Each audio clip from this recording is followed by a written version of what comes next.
ay inanunsyo na ni Ombudsman na inelevate na nila sa Sandigan Bayan yung kanilang plunder case laban kay Senator Marcoleta, ang nangungunang oposisyon dito sa administrasyon ni BBM. Bigyan ko po kayo ng historical context.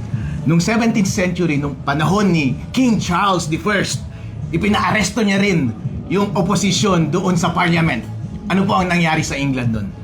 Nagkaroon ng civil war at napugutan ng ulo si King Charles I. Hindi ko sinasabi na mapupugutan ng ulo ngayon si BBM. Oy, matibag, hindi yun kaso Pero, treading on dangerous grounds si BBM ng kanyang ginagawa. Dahil it is not necessary na ipaaresto niya si Senator Marcoleta. Bakit po hindi kinakailangan? Ang tanging interest lamang ni BBM ngayon ay hindi magpatuloy yung inquiry laban sa flood control scandal.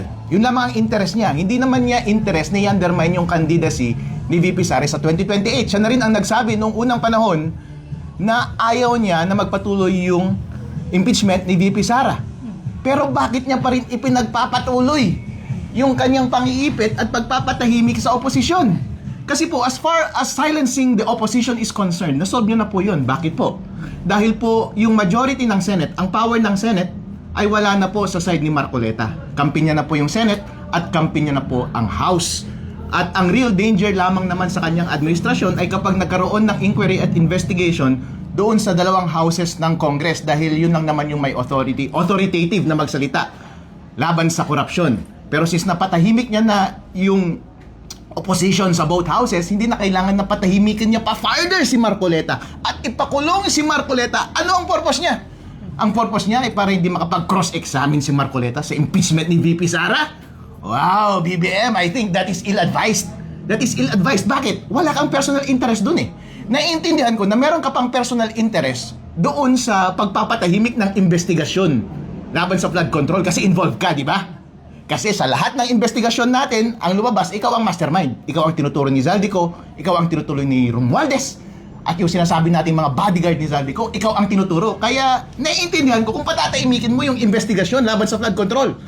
Pero para suportahan pa yung impeachment ni VP Sara Duterte, hindi ko maintindihan bakit patuloy mo pa rin iniipit yung mga sumusuporta kay VP Sara Duterte because it is against your interest. Bakit po? Number one, hindi ka tatakbo sa 2028. Pangalawa po, ano ang makukuha mong benefit niyan, lalo na't alam mong nasa side ni VP Sara ang sentimiento ng taong bayan? Paano po masasabi na nasa side ni VP Sara ang sentimiento ng taong bayan? Pangatlong attempt nyo na po ito na i-undermine yung image ni VP Sara at pamilya Duterte. Ang una po, yung unang investigasyon pa noon, nung bago mag-eleksyon ng 2025, tinira nyo si VP Sara. Pangalawa ay yung recent House Committee hearing, Committee on Justice, at pangatlo itong impeachment trial. Hindi nyo ba napapansin na at every moment ay nawawala ang suporta ng taong bayan sa inyo? Inaamin ko po, nung unang pagkakataon before the 2025 elections, yung sentimiento ko nga personally ay wala naman akong kinakampihan sa national level. Pero nakita ko po yung totoong mettle ni VP Sara Duterte dahil binigyan nyo siya ng napakarabing laban na patunayan ng tuloy ng taong bayan ang kalidad ng kanyang karakter. Kaya po ang lumabas ay kampi siya ng taong bayan. Tapos ang lumabas sa naratibo ng administrasyon ni BBM ay puro korupsyon. Doon po sa Committee on Justice, ginawa niyo ulit yung pag-undermine ng kanyang image. Kumampi ba sa inyo ang taong bayan? Hindi po. Napansin niyo po yan noong lumipat nga yung majority ng Senado papunta sa side ni VP Sara. Dahil marami sa kanila ang magre-re-eleksyon. At alam nila na ang susunod na power ay si VP Sara. At kapag hindi nila i-align ng mabuti ang kanilang interest, sila ang mapro-prosecute sa susunod. Kaya BBM, baka ikaw rin ang mapro-prosecute sa susunod. Kaya yun po ang nangyari. Ngayon po, uulitin yun ulit.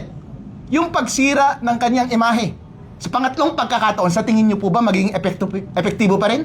Hindi na po magiging epektibo. Bakit po? Kasi i-recycle nyo lang naman yung original ninyong naratibo.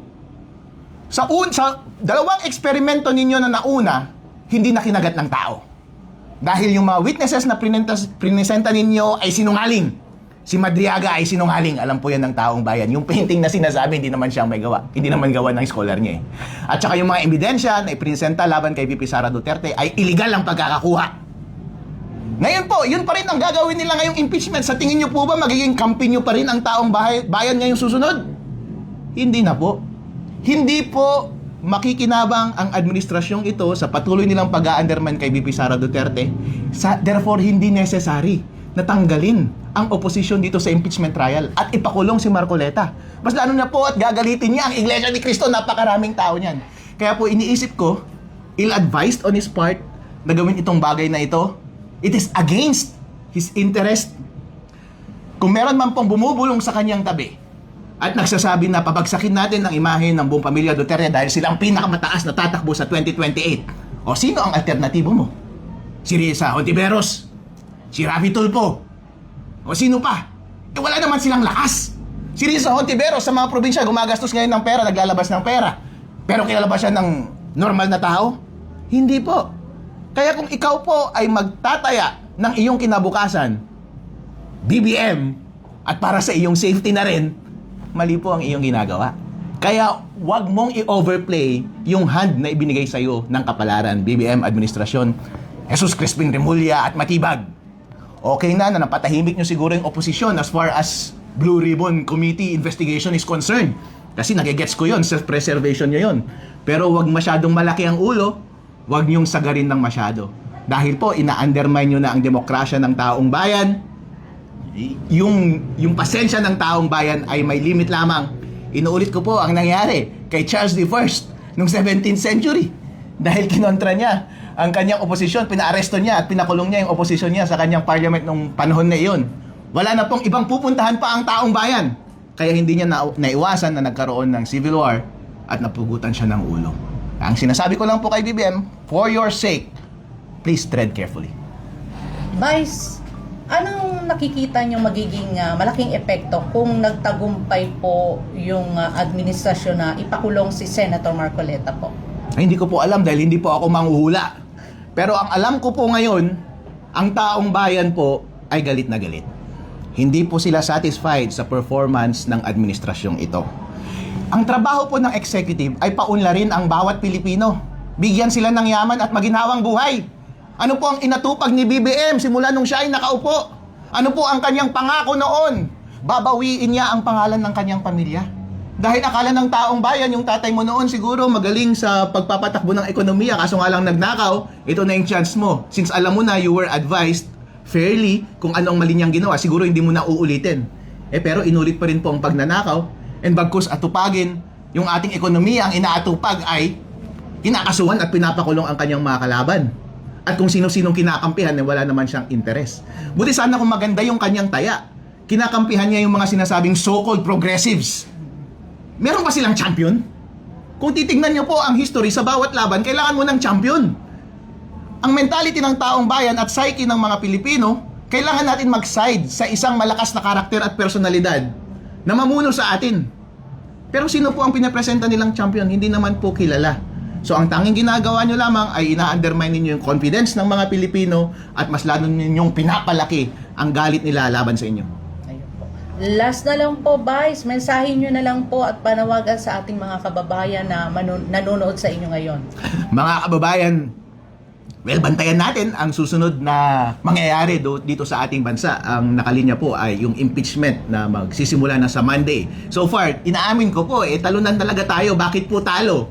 Kasi nasa kanila yung kapangyarihan. Talo tayo sa Senate. Gusto nating ilabas ang katotohanan.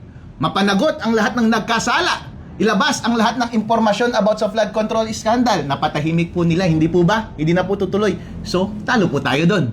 Kami na nagsasalita lamang na kumokontra laban sa korupsyon, kinakasuhan at pinapatahimik. Talo ako in that respect. Pero kay VP Sara, papayag ba tayo na matalo? Dito sa laban ni VP Sara sa impeachment? Kasi kapag natalo po si VP Sara dito, may impeach siya. At perpetual disqualification, hindi na siya makakatakbo sa 2028. Na-undermine na ang ating demokrasya. Buti sana kung maayos yung pagkakagamit nila ng impeachment mechanism sa ating konstitusyon para kahit papaano i-regulate nila yung ating demokrasya. Pero hindi naman po tama ang kanilang pagkakagamit.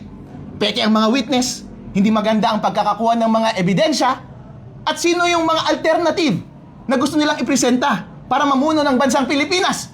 Sila rin po ay nakatanggap ng mga maleta.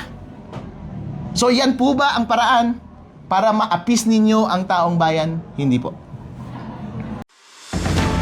Kayo'y nakikinig sa DWAY 1332 SMNI Radio Cabanatuan, kapartner mo sa balita at serbisyo.